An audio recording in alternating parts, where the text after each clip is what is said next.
जय गुरु जी की। आज मैं अपना खुद का एक अनुभव या सत्संग शेयर कर रहा हूँ, जिसमें मुझे ये लग रहा है कि वास्तविकता में कलयुग स्टार्ट कब हुआ था। वैसे तो हम सभी यही सुनते आते हैं कि अंतिम राजा परीक्षित जो थे उनके बाद में कलयुग शुरू हो गया था, लेकिन उसके बाद में मुझे लगता है कि कलयुग नहीं, भक्ति काल जो हमारे 1600 तक रहा और थोड़ा आगे भी बढ़ता रहा, क्योंकि मैं उसी का एक माध्यम सा बताना चाह रहा हूँ कि कैसे है। जैसे हम देखते हैं 1398 में एक महान संत कवि कबीरदास आते हैं, जो हिंदू और मुस्लिम दोनों समाजों पर थे, और उनका जन्म जब 1398 में हुआ, क्योंकि डेट तो डिपेंड नहीं हुई, आपने आगे जिनका जन्म पढ़ ही रखा होगा, और वो लास्ट 1518 तक उन्होंने अपना जीवन काल जिया और उसके बाद में उनका जीवन समाप्त हो गया। उसके बाद हम देखते हैं कि एक और कवि आते हैं जो भक्ति काल में ही और भक्ति की ही खूब गाथाएं गाते हैं, जिनका नाम था सूरदास जी, जिनको दिखाई नहीं देता था। लेकिन सूरदास जी अपनी आध्यात्मिक शक्ति के माध्यम से ईश्वर की छवि बनाते और उन्हीं के माध्यम से वो अपने उनके दोहे और अपने वचनों का वर्णन करते थे और उन्हें लेख लिखे। उनका जन्म 1478 78 में हुआ और उनका जीवन जो समाप्त हुआ 1583 मतलब 83 में। कबीरदास आए और 1300 में आए थे, 1398 में तो स्टार्टिंग हुई थी और 1518 में चले गए। उसके बाद में सूरदास जी और मीराबाई का जीवन काल बहुत कम समय का रहा, क्योंकि मीराबाई का जन्म 1498 में हुआ था और उनका जीवन समाप्त 1547 में हो गया था। मतलब इनका जीवन जो था टोटल 49 वर्ष का रहा। लेकिन मीराबाई की जो उपाधि थी, जो भक्ति थी, वो राधा रानी के बराबर हो गई भजनों के माध्यम से। जैसे आपने एक भजन सुना होगा कि सावरे की बंसी पुकारे नाम, मीरा का भी नाम और राधा का भी नाम। तो उसमें एक भजन में मतलब एक मीरा की भी इतनी भक्ति थी कि भगवान नारायण की जिन्होंने इतनी भक्ति करी कि विष का जब प्याला था वो भी कुछ ना कर सका मीरा का। तो वही भक्ति काल ही मानो। उसके बाद में लास्ट में आते हैं तुलसीदास जी, जिनका जन्म 1511 में हुआ। 1511 में उनका जन्म हुआ और 1623 में उनका जीवन समाप्त हो गया, जिन्होंने हनुमान जी की भक्ति पर बहुत जोर दिया। जैसे रामायण तो लिखी ही उन्होंने, और उन्होंने हनुमान बाहुक, हनुमान चालीसा, ऐसे बहुत से ग्रंथ भी लिखे हैं। जो तुलसीदास की भी काउंटिंग महर्षि वाल्मीकि के बराबर होने लगी, क्योंकि वाल्मीकि जी तो भगवान राम के सामने ही थे। लवकुश को उन्होंने ही पढ़ाया था और शिक्षा प्रदान की थी। अब जो लोग कहते हैं कि कल्पना, तो कल्पनाएं वहाँ तक नहीं, कल्पना यहाँ देखो ना कि कलयुग 1000 वर्ष, अब तो 500 वर्ष ही मान लो, जहाँ तुलसीदास को हमने, जो तुलसीदास जी का जन्म से दूरी आज ठीक 400 वर्ष हो गए उनके गए हुए। तो ऐसे ही अगर देखा जाए तो तुलसीदास को तो हनुमान जी ने कई बार दर्शन दिए, भगवान राम से भेंट होती है, उन्होंने जो अपने लिखे हैं ग्रंथों उनके माध्यम से बार बार वैसा अनुभव होता रहा है। उसके बाद में और जैसे साईं बाबा या जो भी आए संत महात्मा सूफी उस काल तक जो ये महान संत लोग आए और उन्होंने अपने काव्य घटनाएं लिखी। उसके बाद में आते हैं हमारे गुरुजी। 7 जुलाई 1992 में, और ये गुरुजी थे, इसलिए इन्होंने पंजाब में जन्म लिया, क्योंकि गुरु नानक को वहाँ बहुत से लोग मानते थे। और इस बार गुरुजी ने अपना, और गुरुजी क्या मतलब, ये तो खुद ही भगवान थे, जिन्हें हम भगवान शिव ही जानते हैं। तब फिर जब ये इन्होंने पंजाब को अपना जन्म स्थान बनाया, और 7 जुलाई 1992 को जब पंजाब में आए, और उसके बाद इन्होंने भी अपना जीवन काल 31 मई 2007 तक रखा। फिर गुरुजी ने भी समाधि ले ली। तो जो लोग गुरु से जुड़े उन्हें भी भक्ति काल ही मानो, और भक्ति का ही अनुभव कराया। यहाँ तक तो ये था कि सच्चे संत थे, और सच्चे ही जो ये ग्रंथ वाले कवि थे उन्हें भी हम संत ही कहेंगे, क्योंकि गुरु तो मानव संसार को मार्गदर्शन करने के लिए थे।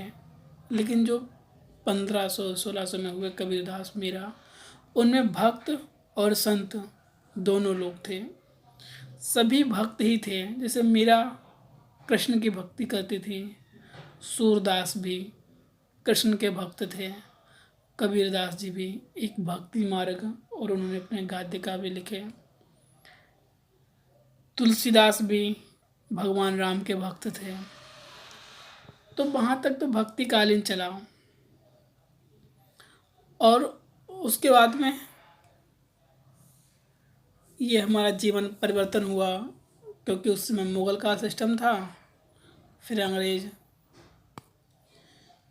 उसके बाद हमारे जब देश आज़ाद हुआ, तब हमारे गुरुजी आए 1992 में, 1952 में, और 7 जुलाई तक इन्होंने मनुष्य प्राणी का मार्गदर्शन किया, और लोगों को के जीवन के संकट हरे।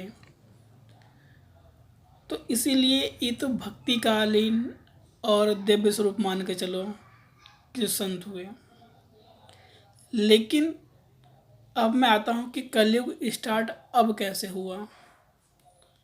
गुरुजी आए और उनका प्रभाव अब तक रहा, लोग जुड़े, और निष्काम भाव सेवा, कभी गुरुजी ने से कुछ मांगा नहीं, सिर्फ गुरुजी ने दिया ही दिया था। अब कलयुग प्रारंभ ऐसे होता है जब हम पढ़ते हैं श्रीमद् भागवत गीता को। ये जो लोग नहीं पढ़ सकते उन लोगों ने देखा होगा कि महाभारत के अंदर जो भीम के पोता बर्बरीक थे, जिन्हें आज खाटू श्याम कहा गया, जिनसे भगवान श्री कृष्ण ने उनका सर मांग लिया था, और उन्होंने खुशी खुशी उन्हें दे दिया था। पर बर्बरीक की इच्छा ये थी कि मैं युद्ध को देख सकूं। तब भगवान श्री कृष्ण ने उनसे कहा कि तुम युद्ध को देख सकोगे, और बाद में राजस्थान में उन्हें एक स्थान दिया गया। अब उनसे ये कहा गया था बर्बरीक जी से कि कलयुग में तुम्हारी पूजा होगी, वो भी हमारे नाम से, मतलब तुम्हें श्याम कहेंगे, खाटू श्याम। तो अब आप ये देख सकते हो कि आज से कुछ साल पहले तक जैसे लोग साईं बाबा की पूजा करते थे, हनुमान जी की पूजा तो तुलसीदास जी के समय ही थी, और उनसे पहले भी थी। तानसेन जी को कहीं दर्शन दिए, कहीं किसी को। लेकिन खाटू श्याम जी की पूजा 2-3 साल पहले बहुत कम लोग जानते थे, कोई जानता ही नहीं था। लेकिन अब जब कलयुग बढ़ने लगा और कलयुग का प्रारंभ हुआ, तो आज के टाइम पे आप देखते हो कि खाटू श्याम जी की पूजा काफ़ी ज़्यादा होने लगी। अब भारत के कोने कोने में मंदिर, जगह जगह खाटू श्याम की सेवाएं, क्योंकि अब उनका प्रभाव स्टार्ट हो गया, क्योंकि कलयुग शुरू हुआ और हमारे गुरुजी ने भी समाधि ले ली। हालांकि गुरुजी तो भगवान विष्णु, और वो तो गुरुजी हैं, शंकर जी हैं, लेकिन हाँ, अब तक ये थे तो इनको बहुत से लोग, लेकिन अब लोग डबल मुंह रखते हैं। डबल मुंह की बात ऐसे दुम्हा सांप की तरह है कि बहुत से लोग खुद संत बनते हैं। आप देख ही सकते हो या देख ही चुके होंगे, और बस आपसे बराबर कहा जाएगा हमें दान दो, हमें दान दो। खुद के पास बहुत कुछ। अब हर व्यक्ति क्या दूसरे को उपदेश देने में सक्षम है, लेकिन उन उपदेशों को अपने आचरण में लाना संभवता नहीं है, क्योंकि अब कलयुग का प्रारंभ हो चुका। अब तो बस यही एक माध्यम है इस कलयुग से कि अपने गुरु जी को जानो और पहचानो। जो भी लोग इसको सुन रहे हैं, दिल्ली के डुगरी वाले गुरुजी, अभी भी हमारे गुरुजी में इतनी शाश्वत शक्ति है कि जो लोग उनको मानते नहीं मानते हैं, जिनके यहाँ सत्संग होता है, उन लोगों को चमत्कार के प्रमाण नहीं चाहिए होते। और हमारे गुरुजी की जो सत्संग की टीम है, वो भी दूसरे व्यक्ति के यहाँ सक्षम हो या ना हो, वो सिर्फ बोले कि हमें सत्संग कराना है, तो हमारे गुरु से जुड़ी हुई टीम है जो छतरपुर मंदिर दिल्ली में पड़ता है, वहाँ जाके अगर सेवादार से बोलता है कि हमें सत्संग कराना, तो कोई ऐसा नहीं कि उनसे कोई धनराशि या कोई पर्ची काटी जाती हो, नहीं। क्योंकि हमारे गुरुजी ने ये कहा कि हम सभी के पास हैं, वो धन से नहीं किसी के पास में है, वो बस आपकी भावना कैसी है, आपके मन की इच्छा कैसी है। आपका मन साफ है, गुरु से जुड़े हुए हो, आप वहाँ किसी सेवादार से बोलो मैं सत्संग कराना है, कोई भी दिक्कत ना गुरु जी आने देते हैं, ना गुरु जी के सेवादार लोग। आज भी जब भी हम गुरु जी के आश्रम जाते हैं, तब वहाँ पे हमें कोई भी ऐसा नहीं कि पर्ची कटाओ तभी, कोई वीआईपी नहीं, सभी बराबर, क्योंकि ये हमारे गुरु जी हैं और उन्हीं का प्रभाव वहाँ पर रहता है। मन के अंदर कितनी भी हलचल क्यों ना हो, लेकिन जब हम गुरु जी के आश्रम जाते हैं, तब मन अपने आप शांत हो जाता है, सारी बेचैनी दूर हो जाती है। एक एहसास होता है कि हम अपने गुरु जी के पास हैं। कभी भी किसी भी संगत को वहाँ पर परायापन नहीं लगता, ऐसा नहीं लगता कि हम कोई और हैं, गुरु जी कोई और हैं। ऐसा लगता है पता नहीं कितने जन्मों से नाता है हमारा गुरु जी से। बस बात यह है कि कोई जल्दी जुड़ा, कोई देर से जुड़ा हुआ है। तो कलयुग भी प्रारंभ हो चुका है, खाटू श्याम जी की पूजा भी स्टार्ट हो चुकी है, और हमारे गुरुजी हर एक के दिल में हैं, जिनके घर में स्वरूप है। बस गुरुजी से बोलो, वो तुम्हारी बातें सुन रहे हैं। और बाकी जिन लोगों को भी गुरुजी का सत्संग कराना हो, तो सिंपल सा सिस्टम है हमारे गुरुजी के यहाँ। आप आराम से गुरुजी के आश्रम में आओ, वहाँ किसी से पूछ लो, किसी संगत से बोल दो, वो सारा आपका इंतजाम करा देगा। बल्कि वो तो कुछ नहीं कराएगा, पर हाँ करेंगे तो गुरुजी। इसलिए हमारे गुरुजी का सहारा ज़रूर पकड़ें, नहीं तो ये कलयुग शुरू हो चुका है, इससे पार नहीं पा पाओगे। बुद्धि तुम्हें अधर्म के रास्ते पर ले जाएगी। और ऐसे ही सत्संग और वीडियो सुनने और देखने के लिए चैनल ज़रूर सब्सक्राइब कर लें।